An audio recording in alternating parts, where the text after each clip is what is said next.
कार्तिक मास के दौरान यह उपाय करें।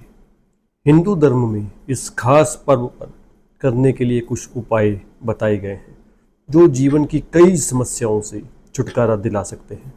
आपके रुके सारे कार्य बन जाएंगे और माँ लक्ष्मी का घर में आगमन होगा।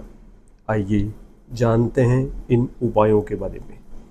इस माह में यशोदा मैया ने भगवान कृष्ण को रस्सी के साथ बांधा था। कार्तिक मास में वैष्णव जन विशेष भजन का नियम लेते हैं। केंद्र में भजन होता है और भजन के लिए आवश्यक है कि हमारा खान पान, दिनचर्या, सोच विचार सात्विक हो और भजन के अनुकूल हो। केवल ज़मीन पर सोना, सूर्योदय से पूर्व उठ जाना, ये चीज़ खाना, ये चीज़ नहीं खाना, इसी पर ध्यान केंद्रित होना चाहिए। जितने भी सदाचार, भोजन से परहेज, ब्रह्मचर्य का पालन, भूमि शयन, कम सोना, रात में नहीं खाना, ये सब इसीलिए हैं कि हमारा शरीर सात्विक रहे, शरीर में विकार ना आए और इस शरीर से जितना हम चाहते हैं उतना भजन हो पाए। सूर्य और चंद्र की उदित किरणों का आनंद लेना अर्थात कुछ देर धूप में बैठना लाभकारी है।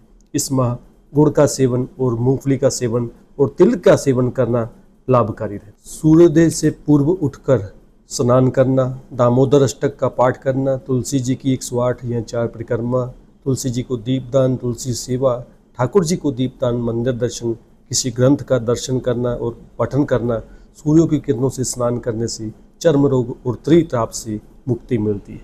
यह सब होता रहे, शरीर स्वस्थ रहे, इसके लिए भोजन आदि की सदाचार की व्यवस्था की गई है।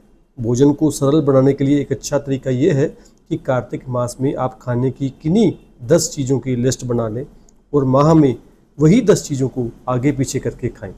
सब्जी और रोटी थोड़ी देर सूर्य की रोशनी में और ताज़ी हवा में रखें तो आप सदा निरोग रहेंगे। नमक से काम, मिर्च से क्रोध, मीठे से लोभ और दूध पदार्थ से मोह बढ़ता है। अतः सावधान यह भी इसलिए है कि हम स्वाद पर कंट्रोल कर पाएँ, क्योंकि जो हमारी जीवा है ये बहुत शक्तिशाली इंद्रियां हैं। जीवा की पुष्टि स्वाद द्वारा होती रहे तो अन्य इंद्रियां भी अपना अपना विषय मांगेगी और हम विषयों में लग जाएंगे तो भजन नहीं हो पाएगा। कार्तिक मास में नारायण कवच का पाठ और सरकारी अस्पताल में दूध का दान करें। कार्तिक मास में रोज शाम को घर के मंदिर में 7 कपूर जलाने चाहिए। इससे घर में सकारात्मक ऊर्जा का प्रवेश होता है और घर में सुख शांति बनी रहती है। कार्तिक मास में गंगा स्नान करना बहुत महत्वपूर्ण है। अगर गंगा स्नान संभव ना हो तो किसी भी पवित्र नदी में स्नान करना चाहिए। घर में नहाने के पानी में गंगा जल मिलाकर भी स्नान किया जाता है। कार्तिक मास में अष्टलक्ष्मी की पूजा करनी चाहिए। हर शुक्रवार को माँ लक्ष्मी का व्रत रखना चाहिए।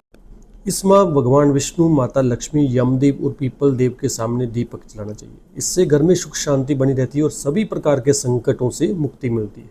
कार्तिक मास में तुलसी के पौधे की पूजा करनी चाहिए। सुबह शाम तुलसी जी पर घी का दीपक जलाना चाहिए। तुलसी स्तोत्र और तुलसी चालीसा का पाठ करना चाहिए और साथ ही साथ अधिक से अधिक गौशाला में जाकर सेवा करनी चाहिए। तुलसी जी की जड़ में जल में दूध मिलाकर आपको चढ़ाना चाहिए और उसके तुलसी के गमले के आसपास सफाई रखनी चाहिए। सुबह शाम घी का दीपक जलाएं। भगवान विष्णु जी को जो भी भोग लगाएं उसमें तुलसी जी के पत्र जरूर रखें, क्योंकि भगवान विष्णु उस भोग को प्रसन्नता से स्वीकार करते हैं। और तुलसी के 11, 9 या 21 पौधों का दान करना विशेष लाभ। कार्तिक मास में गाजर, बैंगन, लौकी और बासी अन्न नहीं खाना चाहिए। जिन फलों में बहुत सारे बीज हों उनका भी त्याग करना चाहिए। धर्मशास्त्रों के अनुसार कार्तिक मास में सबसे प्रमुख काम दीप दान करना बताया गया है। इस महीने नदी, पोखर, तालाब आदि में दीप दान करना चाहिए। इस दौरान भगवान सूर्य को अर्घ देना भी विशेष शुभकर माना जाता है। कार्तिक मास के अंतिम 5 दिनों को भीष्म पंचक के नाम से जाना जाता है। जो लोग कार्तिक मास का व्रत रखने में असमर्थ हैं वो कार्तिक के अंतिम 5 दिनों में व्रत रख सकते हैं और इनसे उन्हें पूरे कार्तिक महीने के व्रत का लाभ मिलेगा।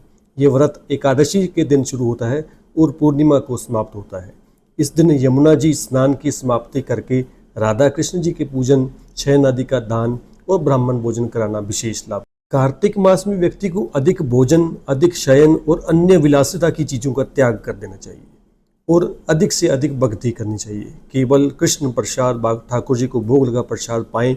वैष्णव लोगों की संगति करें, भगवत गीता का पाठ करें, श्रवण करें और लगातार हरि नाम का सुमिरन करें, आपको विशेष लाभ होगा।